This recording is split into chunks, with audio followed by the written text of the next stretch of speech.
Hi, and welcome back to Focal Point AFR Talk. You know, we've talked about the problems created by normalization of homosexuality in the United States military.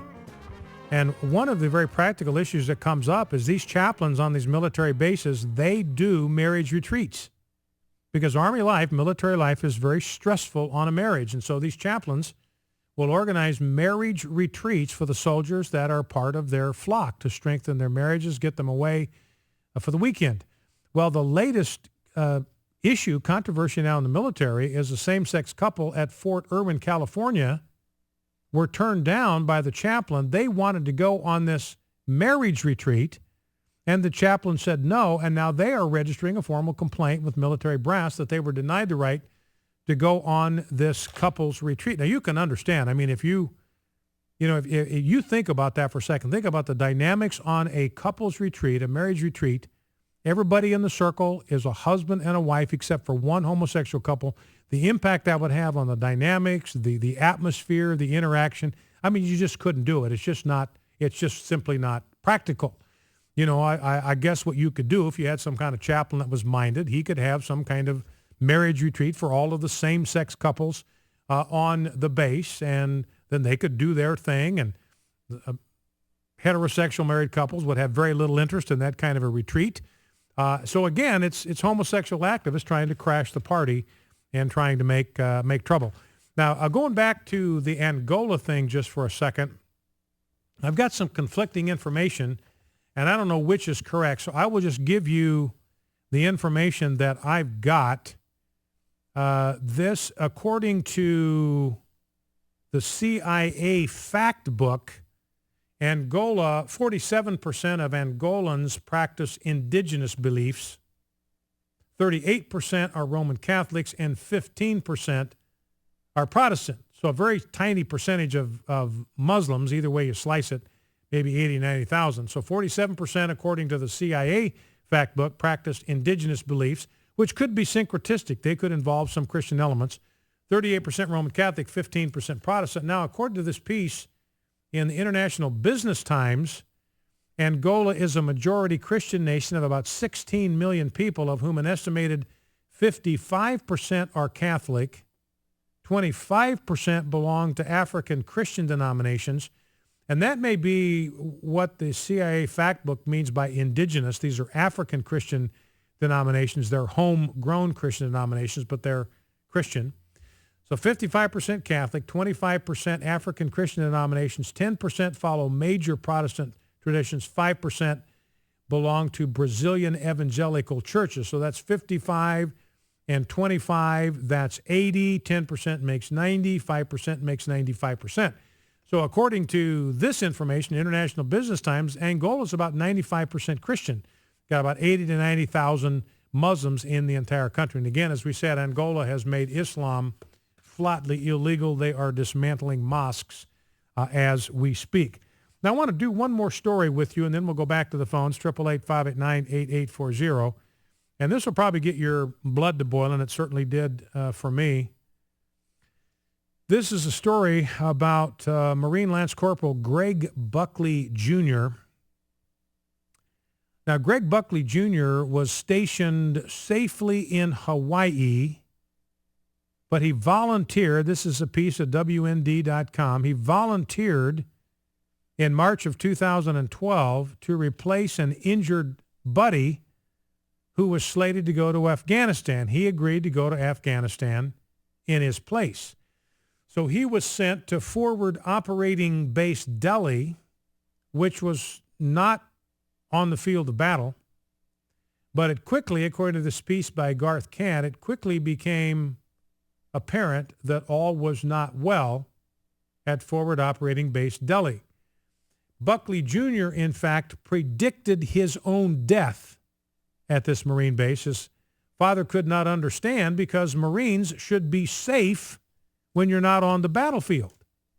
But his son explained to him that he felt that being on the base with the people he was supposedly there to protect was so much more dangerous than being in combat. He told his father about training the Afghan police and described their chief as a bad guy. They are going to kill me here, the son told his father. They're going to murder me inside my facility. These people are bad people, Dad. You people don't understand how bad it is here. They don't care about us. They don't want us here. They said it to me, but we have to do what we're told to do because we are Marines. In other words, he wasn't afraid of fighting. He was afraid of being murdered while he slept by an Afghani Muslim that he was training to bear arms. He said this, they're not normal people, and we shouldn't be here. I agree with that completely. We're serving no purpose. I agree with that. We're being lied to. I agree with that. They're telling us one thing, and it's a whole other agenda. And several weeks later, they actually got a goodbye letter from their son. Because he knew the end was near. He knew it. He could sense it coming. He thanked his parents for everything they'd done for him, told his two younger brothers to grow up to be great young men and always do the right thing. A few days later, the Marine was dead. And they still have not received a report on this incident from the Marines. Now, the father believes that the real culprit here is an Afghani police chief who's not facing any charges. Now, we're going to have some adult content here, so if you've got tender ears within range, I want to alert you for about the next 5 minutes, you might want to take some precautions here.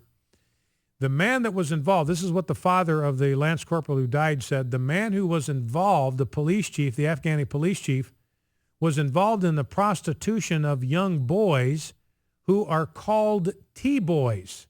They're involved with drugs. They're involved with the Taliban. But our military allowed this man to be inside the base. Now, T-boys, that term, T-boys are a part of a child molesting cultural tradition in Afghanistan. WND has reported on called Baka Batsi, or boy play.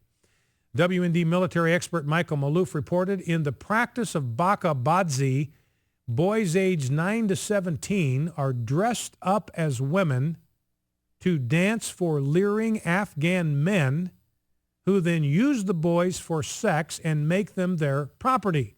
Sources say that the dancing boys are in effect sex slaves owned by Afghan police, diplomats, and wealthy drug lords. So it's a form of child sex slavery. The U.S. State Department has called the Afghan practice of owning dancing boys a culturally sanctioned form of male or homosexual rape. And the father believes that it was the police chief's 15-year-old T-boy who actually pulled the trigger and killed his own son. So again, you got this guy involved in child prostitution, involved in homosexual pedophilia. He's got a 15-year-old T-boy. And according to the father, this Afghan police chief, access to the base, the T-boy is on the base. The police chief gave this T-boy, this 15-year-old T-boy, an AK-47 and told him, go into the gym and murder as many Marines as you can. So at 8:30 at night, while these guys are working out in the gym, he walked into the back of the gym, walked over to my son, and shot him in the chest with an AK-47. Then he shot his best friend right behind him. The boy shot 2 more Marines. One of the victims survived. And you ask yourself, well, how did this happen? It's because they are required to be unarmed. If you can believe it, these Marines are not allowed to have loaded weapons on that base in Afghanistan. The only ones who are allowed to have loaded weapons are the Afghanis that they are training. They all had AK-47. So these Marines were just sitting ducks on their own base in the gym, had no capacity to defend themselves. And so you look at that, ladies and gentlemen, and say, why are we even there? Our boys are just cannon fodder over there. It's just obscene that we'd be exposing them to this kind of risk. I say it's time to bring them all home, and to bring them all home now. Well, let's go back to the phones, 888-589-8840. Let's go to James, Camden, Tennessee. James, welcome. What's on your mind? I just turned your show on when that one caller you had was talking about martial law. You were answering him at that point. Yes, And you were saying that you didn't think the military would go along.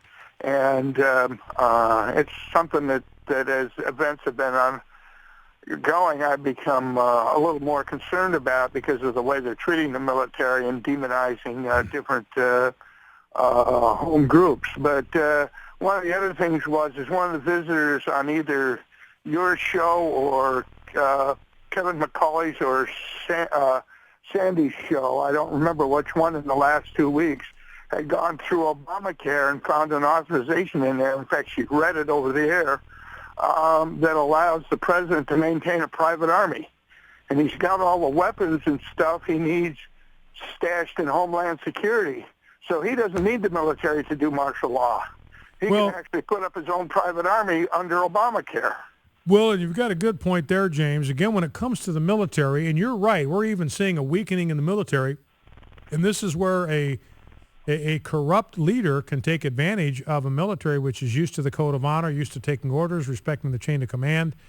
And we've already seen the way they are demonizing Christian groups like the AFA and FRC, the way they are imposing the homosexual agenda. This is the military imposing the homosexual agenda in all quadrants and all segments of the United States military, compliant and just kind of following orders and going along with this really perverse regimen, this perverse agenda. So you're right, the military can be compromised and they can take orders and they can implement policies that they know are reprehensible. I mean, most of those military guys that have to implement this pro-homosexual agenda, they know that this is deviant behavior. They know that it is sexually perverse behavior. They know that this is behavior that does not belong in the United States military. It's going to be bad for morale. It's going to be bad for readiness. It's going to be bad for recruitment. It's going to be bad for retention. They know that, but they obediently do it.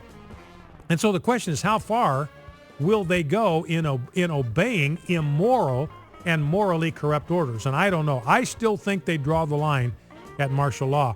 But James, your point is what you're go ahead, finish. I think that's true. It would be hard to convert them, at least convert them entirely. I mean, you could probably get groups of them to go along with you, but the real danger is that under Obamacare, the president can maintain his own private army. Well, and that's what you got building with the Department of Homeland Security. I agree with you. There's a danger there. 1.6 billion rounds of ammunition, 2,700 light armored tanks. What do they need those for? Patrol American citizens. Focal Point, AFR Talk.